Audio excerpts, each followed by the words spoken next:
साउची scooty को लहर मारती हुई चला रही थी। साउची जो स्पेसशिप चलाने वाली थी, आज बेचारी को मजबूरी में स्कूटी चलानी पड़ रही थी। सड़क पर एक गड्ढा देखते ही वह डिसबैलेंस हो जाती है और जादू से वह खुद तो बच जाती है, लेकिन उसका डिलीवरी वाला खाना उस गड्ढे में गिर जाता है। मिस्टर फैंक जो ऑफिस में लंच का इंतजार कर रहे थे, जब लोकेशन देखते हैं तो पता चलता है कि साउची एक ही जगह पर बहुत देर से रुकी हुई है। वह उसे ढूंढते हुए उस जगह पर पहुंचते हैं और देखते हैं कि साउची एक गड्ढे में गिरी हुई है। मिस्टर फैंक साउची को बाहर निकालते हैं। साउची के कपड़े बहुत ज्यादा गंदे हो चुके थे। मिस्टर फैंक उसे अपने साथ मॉल में लेकर जाते हैं और उसे अपने कपड़े बदलने को कहते हैं। साउची समय पर डिलीवरी न पहुंचाने की टेंशन में टाइम को फ्रीज कर देती है। फैंक परेशान हो जाते हैं और उन्हें कुछ समझ नहीं आता। इस बार फैंक साउची को पकड़ लेते हैं। साउची फैंक के सामने एक जगह खड़े रहने का नाटक करती है, लेकिन फैंक को सब कुछ पता चल चुका था। साउची को डर था कि मिस्टर फैंक को उसकी असलियत पता चल जाएगी कि वह इंसान की जगह एक एलियन लड़की है। साउची अगले दिन मिस्टर फैंक के ऑफिस में फिर से खाना डिलीवर करने आती है। उस समय मिस्टर फैंक कॉल पर एक मीटिंग में होते हैं। साउची आती है और फैंक से लंच करने के लिए कहती है। फैंक कॉल पर व्यस्त होने के कारण उसे वहां से जाने के लिए कहते हैं, लेकिन साउची नहीं मानती और लंच खोलने लगती है। मीटिंग में मौजूद सभी लोग फैंक की ओर देखने लगते हैं। साउची लंच बॉक्स खोलती है और अपने हाथों से फैंक को खिलाने लगती है। उसने गर्मा गर्म स्वादिष्ट दलिया बनाया था। लंच खत्म होने के बाद साउची फैंक को गुड लक बोलकर वहाँ से चली जाती है। मिस्टर फैंक को दलिया से एलर्जी थी, लेकिन इसके बावजूद उन्होंने दलिया खा लिया। इसके कारण उनकी तबीयत बिगड़ने लगी। उसी दौरान साउची को याद आता है कि फैंक की गाड़ी की चाबी उसके पास ही रह गई है। जब वह चाबी वापस करने जाती है तो देखती है कि मिस्टर फैंक की हालत बहुत खराब हो रही है। साउची तुरंत फैंक को अपनी पीठ पर टांगती है और हॉस्पिटल ले जाने की कोशिश करती है। वह अपना जादू इस्तेमाल करती है, लेकिन उसका कोई फायदा नहीं होता। दोनों ट्रैफिक की वजह से बीच रास्ते में फंस जाते हैं। इसी दौरान साउची की नजर एक स्कूटी पर पड़ती है। वह फैंक को पीछे बिठाकर स्कूटी को हवा में उड़ाते हुए हॉस्पिटल ले जाने लगती है। मिस्टर फैंक धीरे धीरे अपना होश खो रहे थे। उन्हें कुछ समझ नहीं आ रहा था कि यह स्कूटी हवा में चल रही है या फिर सड़क पर। साउची जैसे तैसे मिस्टर फैंक को हॉस्पिटल लेकर आती है। डॉक्टर बताता है कि अगर यह लड़की इन्हें जल्दी हॉस्पिटल न लाती तो इनकी एलर्जी बढ़ सकती थी, लेकिन अब सब कुछ नियंत्रण में है। चिंता की कोई बात नहीं है। उसके बाद मिस्टर फैंक का असिस्टेंट साउची को रूम से जाने को कहता है। थोड़ी देर बाद मिस्टर फैंक के होश आने पर साउची उनसे मिलने आती है, लेकिन मिस्टर फैंक तो उसे पीठ खुजाने के लिए कहने लगते हैं। साउची अपना मुंह दूसरी तरफ कर लेती है। जब मिस्टर फैंक इसका कारण पूछते हैं तो साउची कहती है, मैं जब भी तुम्हारे पास आती हूँ तो अपना कंट्रोल खो देती हूँ, इसलिए मैं तुम्हारे ज्यादा पास नहीं आ रही। जैसे ही मिस्टर फैंक साउची को अपनी तरफ खींचते हैं, साउची मिस्टर फैंक की बॉडी देखते ही फ्लैट हो जाती है और घूर घूर कर देखने लगती है।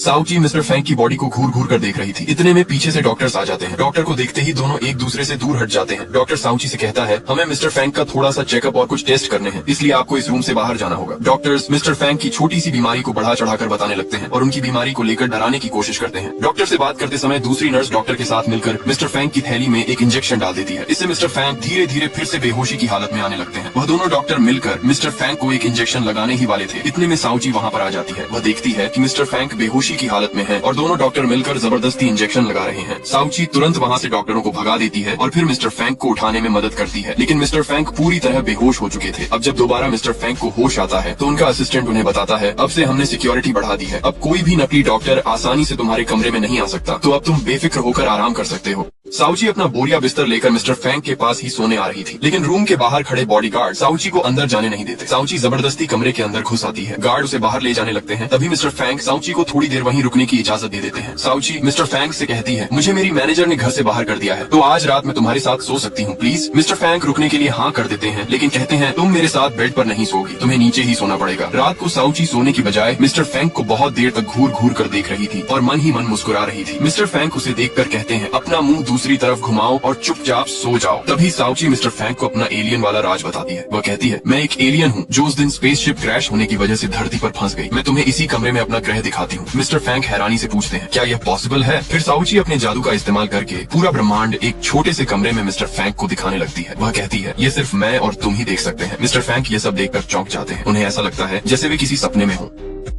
मिस्टर फैंक को अपनी आंखों पर यकीन नहीं हो रहा था। उन्हें ऐसा लग रहा था जैसे वे किसी सपने में हों। फिर मिस्टर फैंक धीरे धीरे साउची का हाथ पकड़ लेते हैं और उसे अपनी तरफ खींचते हैं, जिससे दोनों बेड के ऊपर गिर जाते हैं। कुछ पल बाद साउची को एहसास होता है कि उसने अपनी हदें पार कर दी हैं और वह तुरंत मिस्टर फैंक से दूर हट जाती है। इसके बाद दोनों अपनी अपनी जगह पर सो जाते हैं। जब सुबह होती है तो साउची मिस्टर फैंक के बेड पर ही सोती हुई मिलती है। मिस्टर फैंक की आंख खुलती है तो वे देखते हैं कि साउची उनकी टांग से चिपक कर सो रही है। वे उसे हटाने की कोशिश करते हैं, लेकिन इसी बीच साउची उन्हें एक जोर की लात मार देती है, जिससे मिस्टर फैंक नीचे गिर जाते हैं। जब साउची पूरी तरह से जागती है तो वह देखती है कि मिस्टर फैंक नीचे गिरे हुए हैं। मिस्टर फैंक गुस्से में खड़े होते हैं और साउची को सुनाने लगते हैं, लेकिन साउची अपनी बच्चों जैसी हरकतें करके उनका गुस्सा शांत करने की कोशिश करती है। तभी मिस्टर फैंक के असिस्टेंट का कॉल आता है। मिस्टर फैंक तुरंत अपने कपड़े पहनते हैं और हॉस्पिटल से छुट्टी ले लेते हैं, लेकिन आखिर उन्होंने छुट्टी क्यों ली, इसका कारण जानने के लिए कमेंट में नेक्स्ट पार्ट जरूर लिखें।